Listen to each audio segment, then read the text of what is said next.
Why do companies need to do more to tackle the gender pay gap? Because the workplace simply isn't working for 50% of the population. Actually, the reason for an organisation to close the gender pay gap, if for no other reason, is because it makes better business sense. So even if that leads the reason for doing them, then we will get the result that we want. But at the end of the day, they're missing out on the talent of 50% of the. Well, are they? I mean, population. if they're getting those women and they're paying them less, they're doing rather well out of it. Why do you think that they're? I mean, look.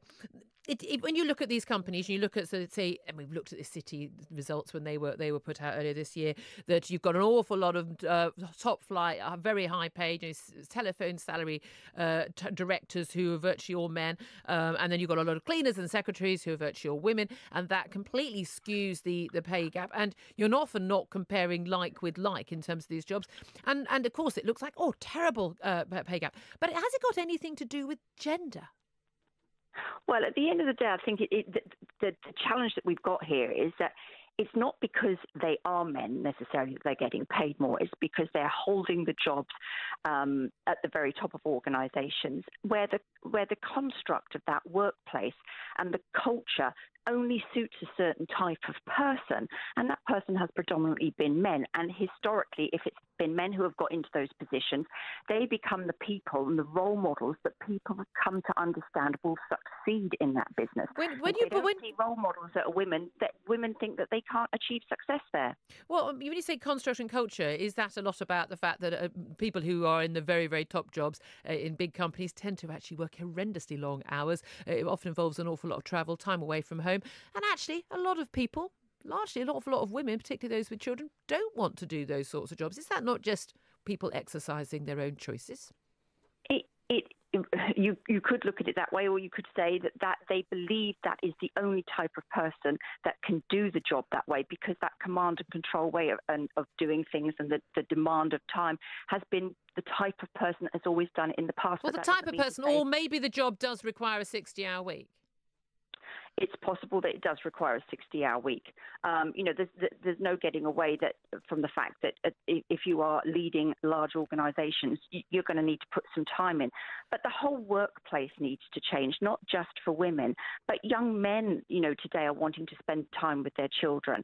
And actually, women are wanting to contribute more to the workplace and work often, more hours, flexibly often, but then so do many other people. This isn't just a gender issue, ultimately, well, long term. Let's put this to Kate Andrews here at the New Institute of Economic Affairs. Now, I know you've done quite a lot of research into this, Kate.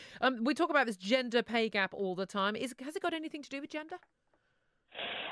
Well, arguably, I think it does. The problem is that there isn't a gender pay gap. There are an infinite number of gender pay gaps. You can manipulate statistics to come up with any figure you want, which is essentially what's happened with these new pay gap reporting measures. We've gone back to being able to say that there's a 40, 50, 60% gender pay gap, but the official evidence does not suggest anything like that. And what we can see is that in full-time work, there's a 9.1% gender pay gap in favor of men. In part-time work, there's a negative 5.1% gender pay gap in favor of women. And that's before we take into account jobs, before we take into account age, before we take into account experience, and it's certainly before we take into account time taken off work, usually to raise kids. I don't think you can totally separate it from gender, because I think what we see just from the choices that men and women make, they are often different. Many women want to take more time out of the workforce to have a healthier work-life balance. But I think what we can say is that whatever is causing it is very rarely down to employer discrimination. Sure, there are instances of it, but employers are backing women. They want to promote women. The evidence is that when women follow the same career trajectory as men, they do extremely well. They do just as well as their male counterparts.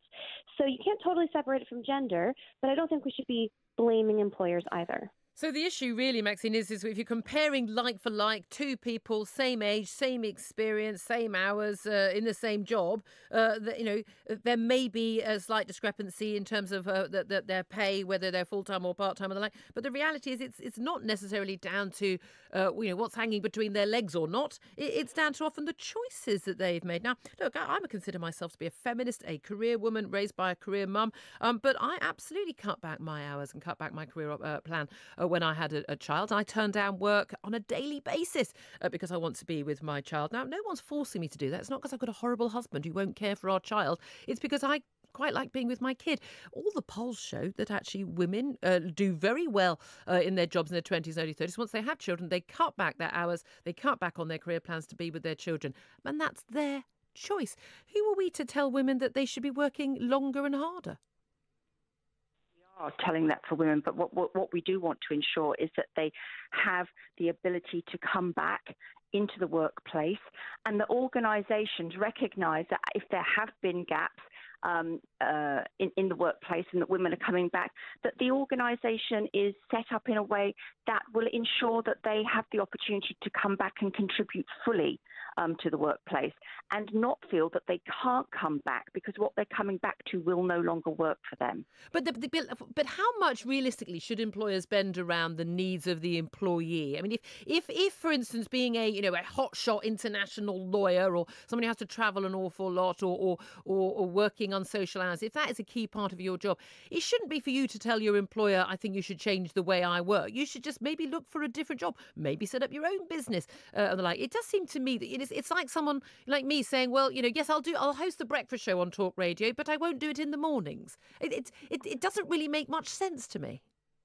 No, well, I don't think that it shouldn't. The workplace actually shouldn't be about an individual person or a group of people having to say the workplace has got to change to suit me.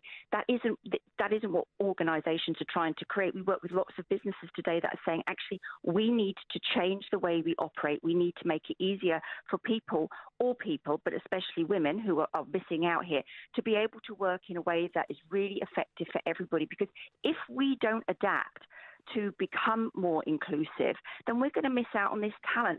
So it's not a case of them saying that we're bending to suit you.